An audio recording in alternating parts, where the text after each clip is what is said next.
WhatsApp guys, welcome back once again. So दोस्तों, आज की फिल्म जो एक्सप्लेन करने वाले हैं उसका नाम है space between us. So guys, कहानी शुरू होती है और हम जेनेसिस नाम की कंपनी के हेड को देखते हैं जिसका नाम है शेफर्ड। सो यहाँ पर शेफर्ड नासा के साथ मिलकर एक मिशन पर काम कर रहे हैं जहाँ वो मार्स पर जाने वाले हैं।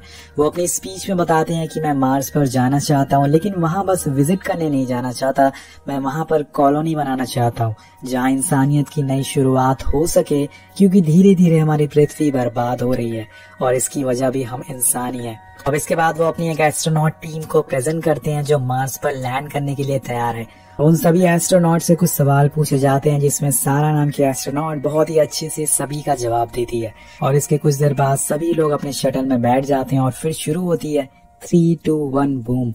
और देखते ही देखते वो लोग स्पेस में पहुंच जाते हैं, लेकिन अभी उन्हें मार्स में पहुंचने में काफी समय लगेगा।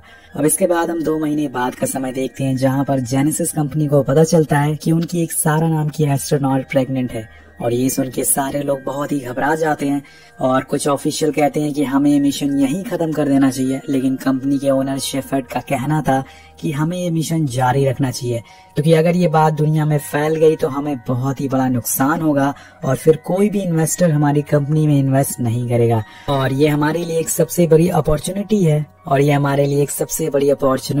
एक बच्चा जो मार्स पर पैदा होने वाला है और ऐसा दुनिया में पहली बार होगा, वो भी हमारी कंपनी में। अब सभी मिलकर डिसाइड करती हैं कि ये बात किसी को नहीं बताई जाएगी और जैसे चल रहा है वैसे चलने दिया जाएगा। वहीं एक तरफ सारा को हम देखते हैं जिसकी हालत अब धीरे धीरे खराब होती जा रही है, क्योंकि स्पेस में ग्रेविटी ना होने की वजह से उसकी प्रेगनेंसी में बहुत ही दिक्कतें आ रही है। अब धीरे धीरे 7 महीने बीत जाते हैं और सारे लोग मार्स पे लैंड करते हैं, लेकिन कुछ ही समय बाद सारा की डिलीवरी का टाइम हो जाता है और इसमें सभी डॉक्टर्स उसकी मदद करते हैं और फाइनली सारा एक बच्चे को जन्म देती है। लेकिन तभी उसकी हालत बहुत ही खराब होने लगती है और ये सब शेफर्ड नीचे पृथ्वी से देख रहा होता है, उसे बहुत ही बुरा लगता है। इधर डॉक्टर सारा को बचाने की पूरी कोशिश करते हैं, लेकिन वो उसे बचा नहीं पाते और उसकी मौत हो जाती है। अब सारा ने जिस बच्चे को जन्म दिया था वो भी कोई नॉर्मल बच्चा नहीं होता। जब सारा प्रेग्नेंट थी तो उसके फीटस में ग्रेविटी की वजह से काफी चेंजेस आए थे और इसी चेंजेस को बच्चे ने भी अडॉप्ट कर लिया था, जिसकी वजह से उसके बोन्स और सेल काफी वीक हो चुके थे और इस बच्चे का हार्ट भी नॉर्मल नहीं होता, नॉर्मल इंसान से थोड़ा बड़ा होता है। अगर इसे पृथ्वी पर लाया गया तो ये सरवाइव नहीं कर पाएगा। कंपनी के सीईओ शेफर्ड बोलता है कि हमें इस बच्चे को सीक्रेटली वहीं रखना होगा, पूरी मीडिया से छुपाकर। इसमें काफी खर्चा तो आएगा, लेकिन अगर हमने इस बात को बाहर आने दिया तो हमारे इन्वेस्टर हमें पैसे देना बंद कर देंगे और जिसके बाद हम स्पेस में ह्यूमन कॉलोनी नहीं बना पाएंगे। इसलिए बेहतर होगा कि सारे एस्ट्रोनॉट को बोलो कि वो उस बच्चे का ख्याल रखें। अब सीन शिफ्ट होता है और हम 16 साल बाद का समय देखते हैं। अब उस बच्चे का नाम गार्डनर रख दिया जाता है। गार्डनर अब बड़ा हो चुका है, लेकिन वो हमेशा से मशीनों में ही उलझा रहता है। वेल गाइस, अब इसकी वजह आपको पता ही होगी। अब कोई बच्चा अपने बचपन से इतनी एडवांस मशीन और रोबोट के बीच में बड़ा हुआ हो, उसे साइंटिस्ट ने पाला हो, तो उसे मशीनों से काफी लगाव हो जाता है और गार्डनर भी कुछ इसी तरह का था। अब एस्ट्रोनॉट की टीम में एक केंड्रा नाम की एस्ट्रोनॉट होती है जो गार्डनर से काफी क्लोज होती है। वो उसे अपने बेटे ही जैसा मानती थी। गार्डनर बचपन से ही काफी इंटेलिजेंट होता, उसमें हर चीज को जानने की क्यूरोसिटी होती थी।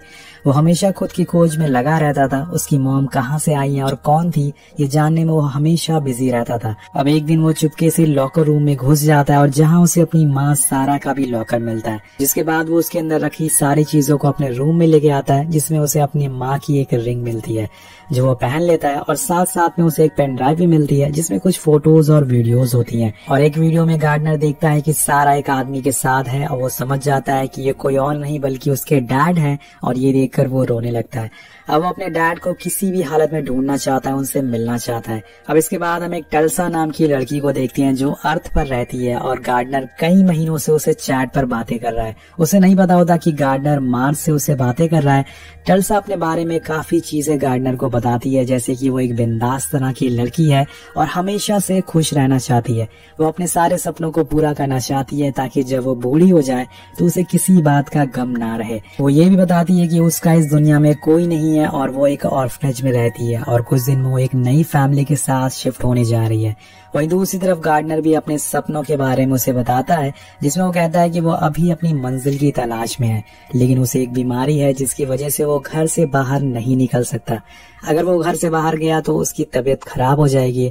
और ये सब बातें सुनकर टल्सा को उस पर जरा भी यकीन नहीं होता। उसे लगता है कि वो मजाक कर रहा है, लेकिन गार्डनर उसे प्रॉमिस करता है कि वो एक दिन उससे मिलने जरूर आएगा। अब सीन शिफ्ट होता है और हम देखते हैं कि गार्डनर एक स्पेस कार से अपनी माँ सारा की ग्रेव पर जा रहा है। वो वहाँ पहुंचकर उन्हें मिस करता है, लेकिन उसे गुस्सा भी आता है कि कोई उसकी माँ के बारे में उसे कुछ नहीं बता रहा है। इसलिए वो कार को बहुत ही तेज चलाने लगता है और तभी उसकी कार पलट जाती है और ऑक्सीजन पाइप फट जाती है, जिससे उसका दम घुटने लगता है। लेकिन तभी वहाँ केंद्रा आ जाती है जो उसे बचा लेती है और उसे फौरन स्टेशन लेके आती है। और आने पर वो उसे काफी डांटती है, उस पर काफी चिल्लाती है। केंद्रा उसे कहती है कि वो उसके लिए बहुत ही इम्पोर्टेंट है और वो उसे बहुत प्यार करती है। अब गार्डनर भी उसकी बातें समझता है, लेकिन वो उसका कुछ जवाब नहीं देता। जब केंद्रा उसके रूम में जाती है तो उसके टेबल पर सारा और उस आदमी की फोटो देखती है, जिसे देखकर वो समझ जाती है कि अब गार्डनर खुद की तलाश में है और उसे भी पृथ्वी पर जाने का हक है। अगले दिन वो शेफर्ड से वीडियो पे कॉल करती है, जहां नासा के साइंटिस्ट भी मौजूद होते हैं। केंद्रा शेफर्ड को बताती है कि अब हमें गार्डनर को अर्थ पर लाना चाहिए, लेकिन शेफर्ड कहता है कि ऐसा पॉसिबल नहीं है। इसके लिए हमें गार्डनर पर एक कॉम्प्लिकेटेड सर्जरी करनी होगी और वो सक्सेसफुल हो, इस चीज की कोई गारंटी नहीं है। अगर वो धरती पर आया तो उसकी जान जा सकती है। लेकिन वहीं पर खड़ा टॉम, जो कि नासा का साइंटिस्ट होता है, वो कहता है कि मैं तुम्हारी परमिशन नहीं मांग रहा हूँ, मैं तुम्हें बता रहा हूँ, हम गार्डनर को धरती पर ला रहे हैं। और केंद्रा जब ये बात गार्डनर को बताती है तो उसे सुन के वो बहुत ही खुश होता है कि फाइनली वो अपने डैड से मिलने जा रहा है। जिसके बाद हम देखते हैं कि गार्डनर की सर्जरी स्टार्ट हो चुकी है और उसकी फिजिकल स्ट्रेंथ को भी बढ़ाया जाता है। और फिर कुछ दिन बाद आखिरकार वो समय आ जाता है जब वो अर्थ पे आने वाला होता है। उसके थोड़ी देर पहले तल्सा को वो कॉल लगाता है और उसे बताता है कि वो जल्द ही उससे मिलने वाला है। अब हम देखते हैं कि गार्डनर के साथ केंद्रा भी अर्थ पर आने वाली है। दोनों बीच रास्ते में एक दूसरे के बारे में काफी चीजें जानते हैं। वहीं एक तरफ शेफर्ड भी बार बार उन लोगों की दूरी को चेक करता है। और वेल गाइस, हमें पता चलता है कि स्पेस शटल अब लैंड हो चुका है और कुछ ही देर में गार्डनर अपना पहला कदम पृथ्वी पर रखेगा। अब उसे एक चश्मा पहनाया जाता है ताकि उसकी आंखें नॉर्मल रहे, उसकी आंखें रोशनी से चुभे ना। अब कुछ दिन बाद उसके काफी सारे टेस्ट किए जाते हैं ताकि नासा पता लगा सके कि असल में यहाँ सरवाइव कर पाएगा या फिर नहीं। और इस टेस्ट में वो फेल हो जाता है, जिसके बाद उसे दोबारा मार्स पर भेजने की तैयारी होने लगती है। लेकिन जब इसकी खबर गार्डनर को लगती है तो एक रात वहां से चुपकी से भाग जाता है और बाहर आ जाता है। लेकिन उसके साथ ये असल में पहली बार हुआ था और वो बिना ऑक्सीजन मास्क के इतने आराम से घूम रहा होता है। वो रोड के बीच में उछलने लगता है, क्योंकि ऐसा अगर वो मार्स पे करता तो वो हवा में उड़ने लगता। लेकिन यहाँ ऐसा नहीं हो रहा था और ये सब महसूस करके उसे बहुत ही खुशी मिलती है। वो हर छोटी बड़ी चीज को एनालाइज करता है और थोड़ी देर बाद वहाँ बारिश होने लगती है। अब उसने मार्स पर कभी बारिश होते हुए नहीं देखा था, इसलिए ये भी उसके लिए एक नया एक्सपीरियंस होता है। वो बहुत ही खुश होता है। और वहीं दूसरी तरफ केंद्रा शेफर्ड को बताती है कि वो टल्सा नाम की लड़की से बातें करता था और वो जरूर उसी से मिलने गया होगा। जिसके बाद वो दोनों उसे ढूंढने में लग जाते हैं। अब इतनी दूर ट्रैवल करने के बाद गार्डनर फाइनली टल्सा के कॉलेज पहुंचता है और वहाँ उसे देख के टल्सा शॉक हो जाती है। वो उसे एक जोरदार थप्पड़ मारते हुए बोलती है कि तुम पिछले 7 महीने से गायब हो। मैंने तुम्हें कितने मैसेज किए, कितने मेल किए, लेकिन तुम्हारा एक भी जवाब नहीं आया। अब गार्डनर कहता है कि मैं ट्रिप की वजह से तुमसे बात नहीं कर पाया। उसे पता नहीं होता कि ये ट्रिप मार्स से पृथ्वी तक की थी। अब वो दोनों गले मिलते हैं। इसके बाद गार्डनर भी उसके साथ ही क्लास में बैठ जाता है।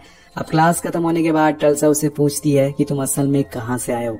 तो वो उसे अपनी सच्चाई बताता है और कहता है कि मैं मार्स से आया हूँ, मेरे मॉम की डेथ हो चुकी है और मैं यहाँ अपने डैड को ढूंढने आया हूँ। और ये सुनकर टल्सा को ये सब मजाक लगता है कि वो मार्स से आया है, लेकिन वो फिर भी उसकी हेल्प करने को तैयार हो जाती है। वो उसे लेके अपने घर जाती है, जहाँ वो कुछ पैसे लेती है। लेकिन इसी बीच हम देखते हैं कि वहाँ पर केंद्रा और शेफर्ड आ जाते हैं और वो दोनों गार्डनर को देख लेते हैं। केंद्रा उसे अपने साथ चलने को कहती है और उसे बताती है कि तुम यहाँ के एनवायरनमेंट पे नहीं रह सकते हो, तो तुम्हारी तबीयत खराब हो जाएगी और चलो हमारे साथ। लेकिन गार्डनर बोलता है कि मैं अपने डैड को ढूंढे बिना यहाँ से नहीं जाऊंगा। और इसके बाद शेफर्ड उसके पास आने की कोशिश करता है, लेकिन तभी टल्सा अपने बैकयार्ड में रखे एक पुराने से प्लेन को स्टार्ट करती है और गार्डनर को इसमें बैठने को कहती है। अब केंद्रा और शेफर्ड उनके पीछे ही रह जाते हैं, लेकिन कुछ दूर जाने के बाद उन दोनों के प्लेन का फ्यूल खत्म हो जाता है, इसलिए उन्हें अब मजबूरन क्रैश करना पड़ता है। और थोड़ी देर बाद जब वहाँ शेफर्ड की टीम पहुंचती है तो उन्हें पता चलता है कि वो दोनों अभी जिंदा हैं। ये जानकर शेफर्ड चैन की सांस लेता है। अब ये सब देख के शेफर्ड केंद्रा पे काफी गुस्सा होता है। वो उसे कहता है कि मैंने तुम्हें एक काम दिया था और वो भी तुमसे सही से नहीं हुआ। केंद्रा भी उस पर गुस्सा होती है कि ये तुम्हारा मिशन था, तुम चाहते तो इसे रोक सकते थे लेकिन तुमने हार मान ली। अब सीन शिफ्ट होता है और हम गार्डनर और टल्सा को देखते हैं। दोनों एक कार रेंट पर लेते हैं और आगे का सफर शुरू करते हैं। लेकिन ये सफर गार्डनर के लिए काफी अमेजिंग होने वाला था। अब रास्ते में टल्सा उससे दोबारा पूछती है कि तुम कहाँ से हो, तो गार्डनर उसे वही जवाब देता है कि वो मार्स पर पैदा हुआ है। अब ये सुनकर टल्सा बहुत ही गुस्सा हो जाती है और कार से बाहर आ जाती है, लेकिन गार्डनर के बहुत समझाने पर उसकी मदद करने के लिए मान जाती है। अब दोनों निकल जाते हैं आगे के सफर के लिए, लेकिन इनके पास ना तो सारा का हस्बैंड का एड्रेस था और ना ही उसका नाम। लेकिन गार्डनर के पास उसकी माँ की रिंग होती है जिसमें कुछ लिखा हुआ होता है। अब टल्सा उसके बारे में नेट पर सर्च करती है तो उसे उसके बनाने वाले का पता चल जाता है और ये भी पता चलता है कि ये काफी खास तरह की वेडिंग रिंग है।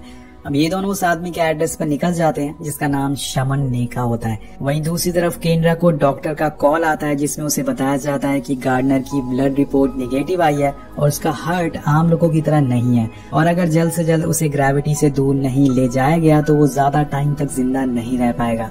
अब ये जान के दोनों फिर से उसे ढूंढने में लग जाते हैं। वहीं एक तरफ गार्डनर और टल्सा सफर के मजे ले रहे होते हैं। दोनों के बीच में काफी अंडरस्टैंडिंग हो जाती है और कुछ दिन बाद दोनों एक कस्बे में पहुंचते हैं जहाँ पे उन्हें शमन मिल जाता है। लेकिन उसे बात करने पे इन्हें पता चलता है कि ये रिंग उसने किसी आदमी के कहने पर बनाई थी। टल्सा उस आदमी का एड्रेस लेती है जो असल में समरलैंड में होता है, जिसके बाद ये दोनों एक बार फिर से नए एड्रेस के लिए निकल जाते हैं। अब रास्ते में ये लोग लॉस वेगस रुकते हैं जो कि देखने में बहुत ही खूबसूरत होता है, लेकिन तभी गार्डनर की तबीयत बिगड़ना चालू हो जाती है और वो बेहोश हो जाता है। टल्सा फौरन उसे एडमिट करने ले जाती है, लेकिन जब वहाँ डॉक्टर उसे चेक करते हैं तो वो टल्सा को बताते हैं कि ऐसा इंसान हमने पहली बार देखा है क्योंकि इसका हार्ट, इसकी बोन्स बहुत ही अलग तरह की है, इसमें अलग तरह की सर्जरी की गई है। अब ये सुन के टल्सा को यकीन हो जाता है कि जो भी गार्डनर कह रहा था वो सच है, वो सच में मार्स से आया है। अब गार्डनर को जैसे ही होश आता है तो उसे कहती है कि हमें अब केंद्रा को कॉल लगानी चाहिए क्योंकि तुम्हारी तबीयत अब सही नहीं है। लेकिन गार्डनर अभी भी अपने डैड को देखने की जिद में ही था। टल्सा उसे बहुत समझाती है कि तुम यहाँ नहीं रह सकते हो, पर वो अपने डैड को देखे बिना नहीं जा सकता और टल्सा उसकी जिद के सामने हार जाती है। उसे चुपके से हॉस्पिटल के बाहर ले जाती है, जिसके बाद वो दोनों समरलैंड के लिए निकल जाते हैं और उनके जाने के बाद वहाँ कुछ ऑफिशियल आते हैं, लेकिन उन्हें वहाँ कुछ नहीं मिलता। अब गार्डनर पहले ही वहाँ से निकल चुका था। अब सीन शिफ्ट होता है और शेफर्ड को बताया जाता है कि आखिरी बार टल्सा ने एक क्रेडिट कार्ड को यूज किया था जिसकी लोकेशन नॉर्थ कैलिफोर्निया आ रही है। अब ये सुनते ही शेफर्ड बोलता है कि मुझे पता है कि वो दोनों कहाँ गए होंगे। सीन कट होता और हम देखते हैं कि टल्सा और गार्डनर दोनों समरलैंड पहुंच गए हैं और ये वही जगह होती है जहाँ सारा उस आदमी के साथ फोटो में थी। जब गार्डनर घर के अंदर जाता है तो वहाँ उसे वही आदमी दिखता है जो फोटो में था। वो उसे बहुत ही खुशी से देखते हुए कहता है कि मैं सारा का बेटा हूँ, जब वो मुझे जन्म दे रही थी तो उनकी मौत हो गई। अब ये सब सुनकर वो आदमी बहुत ही ज्यादा कंफ्यूज हो जाता है। उसे लगता है कि उसके साथ कोई प्रैंक चल रहा है, जिसकी वजह से वो उन दोनों से बोलता है कि तुम यहाँ से चले जाओ वरना मैं पुलिस को बुलाऊंगा। लेकिन गार्डनर उसे समझाने की कोशिश करता है कि वो उसका बेटा है। अब आदमी बोलता है कि मैं तुम्हारा डैड नहीं हूँ और सारा का कोई भी बेटा नहीं था, उसकी तो स्पेस में सूट फेलियर से मौत हो गई थी। जैसे कि हम सभी जानते हैं कि ये बात सभी से छुपाया गया था कि सारा की मौत कैसे हुई है, मगर इसके पीछे की सच्चाई किसी को भी पता नहीं थी।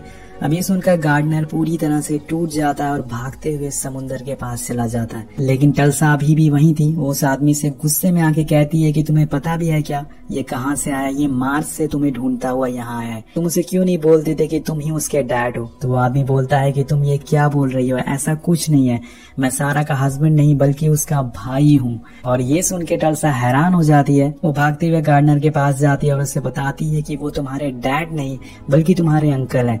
लेकिन गार्डनर को इस बात का कोई भी फर्क नहीं पड़ता। वो टल्सा से कहता है कि यहाँ वो अपनी माँ को फील कर सकता है और वो यहीं मरना चाहता है। अब ये बोल के वो पानी के अंदर जाने लगता है और देखते ही देखते वो काफी गहराई में चला जाता है। लेकिन तभी वहाँ शेफर्ड आ जाता है और उसे पानी से निकाल के उसे फौरन CPR देता है और उसे होश में लाता है। और जैसे ही गार्डनर होश में आता है उसे देख के उसे पूछता है कि मेरी माँ कैसी थी। तो वो बोलता है कि वो बहुत ही ब्रेव थी और उसे किसी बात का डर नहीं था। गार्डनर उसे पूछता है कि तुम ही मेरे डैड हो ना। तो उसके जवाब में शेफर्ड बोलता है कि हाँ। वेल यहाँ पर पूरी मूवी का प्लॉट खुल जाता है। शेफर्ड बोलता है कि मैं तुमसे हमेशा से मिलना चाहता था, लेकिन चीजें मेरे हाथ में नहीं थी और इसी वजह से मुझे खुद पे गिल्ट फील होने लग गया था, लेकिन आज मैं तुम्हें कुछ नहीं होने दूंगा। अब गार्डनर भी उसे अपना डैड मान लेता है, लेकिन यहाँ उसकी हालत बहुत ही खराब हो चुकी थी। अब जितनी जल्दी हो सके उसे ऑर्बिट से दूर ले जाना होगा, ग्रेविटी से बाहर ले जाना होगा। उसके बाद फौरन उसे एक स्पेस शटल के पास ले जाया जाता है और उसे एक टेक ऑफ करके सीधा ऑर्बिट के बाहर ले जाया जाता है। और फाइनली दोस्तों वो ग्रेविटी से बाहर आ जाता है और ग्रेविटी ना होने की वजह से सभी चीजें हवा में उड़ने लगती है। लेकिन वही गार्डनर अब धीरे धीरे ठीक होने लगता है क्योंकि वो फिर से अपने इन्वायरमेंट में आ गया था और कुछ देर बाद उसे पृथ्वी पर दोबारा लाया जाता है, जहां उसे पूरी तरह से तैयार करके अब मार्स पर भेजने की तैयारी की जाती है। वो जाने से पहले केंड्रा से मिलता है और केंड्रा कहती है कि मैं तुम्हें मिस करूंगी। गार्डनर कहता है कि आप बेस्ट मॉम हो जो मेरे पास नहीं थी। अब ये सुनकर केंड्रा बहुत ही इमोशनल हो जाती है और जिसके बाद केंड्रा शटल में बैठ के मार्स के लिए निकल जाता है। लेकिन जब वो टल्सा को आखिरी बार गुड बाय बोलता है तो उसकी भी आंखों में आंसू आ जाते हैं। अब गार्डनर पृथ्वी को छोड़कर नहीं जाना चाहता था, लेकिन उसके पास कोई ऑप्शन नहीं था, इसलिए अब मार्स के लिए निकल जाता है और उसके साथ उसके डैड शेफर्ड भी होते हैं। वेल कुछ दिनों बाद का समय हम देखते हैं जहां टल्सा के पास जाती है और उसे बताती है कि वो अब रिटायर हो गई है और चाहती है कि टल्सा उसके साथ रहे। वो उसे अडॉप्ट करना चाहती है और ये सुनकर टल्सा भी काफी खुश होती है। जिसके बाद वो उसे एस्ट्रोनॉट बनने की ट्रेनिंग देती है ताकि वो गार्डनर से फ्यूचर में मिल सके। अब सीन शिफ्ट होता है और हम दोनों बाप और बेटे को देखते हैं जो मार्स पर होते हैं, जिसके साथ ये कहानी यही खत्म हो जाती है। तो आपको ये कहानी कैसी लगी नीचे कमेंट करके जरूर बताएगा। मिलते हैं आपसे अगली वीडियो में। Thank you so much watching. Peace out.